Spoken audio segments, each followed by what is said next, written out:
On a vu les tortues, les fleuves et la mer, et la plage du 10 janvier. On a rencontré nos amis des autres orphelinats.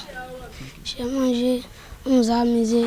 Distraction, repas, culture et partage ont meublé la journée du dimanche 7 avril 2024 des pensionnaires de l'orphelinat Léon Obayomi Sacramento, Los de Zec. Ce sont des enfants en situation difficile que nous prenons en charge en intégralité dans ce centre. Et la prise en charge pour nous va au-delà de l'aspect nourriture, santé, éducation. Le droit au loisir de ces enfants est très important pour leur épanouissement, pour leur bien-être. Alors on fait l'effort chaque année, pendant les congés de Pâques surtout, de leur organiser une sortie récréative. Nous en sommes à la 3e édition.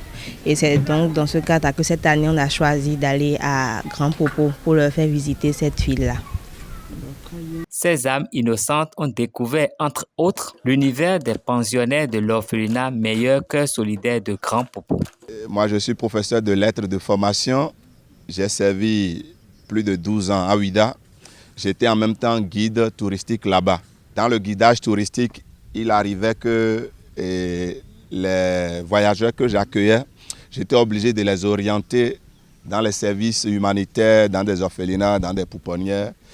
Et puis après, je me dis, mais pourquoi je fais tout ça pour une autre communauté? Parce que ma communauté, c'est ici. Et c'est pour cela qu'en 2013-2014, j'ai orienté les activités à Grand Popo. Au départ, on soutenait le centre social. Et puis après, j'ai dit, bon, il faut mieux faire les choses. Donc j'ai eu 12 enfants par le biais des services sociaux d'ici. Une activité annuelle à l'orphelinat Los pour égayer et renforcer les connaissances de ces belles âmes. Ça a toujours été une joie quand nous les faisons sortir. Cette joie-là est partagée. Je ressens la même joie que ces âmes-là. Et vraiment, ces sorties-là font un grand bien à ces âmes-là. Et la preuve aujourd'hui, quand ils ont vu le fleuve Mono, ayant appris ça à l'école, ils ont dit, mais maman, donc c'est le fleuve Mono dont on nous parlait à l'école, ça. Oui. Donc eux, ils ont eu la chance de toucher, de voir ce que c'est que le fleuve Mono. Donc ils capitalisent beaucoup de connaissances. Beaucoup de connaissances. Ce sont des enfants très éveillés. On bénit le Seigneur pour nous avoir confié la mission.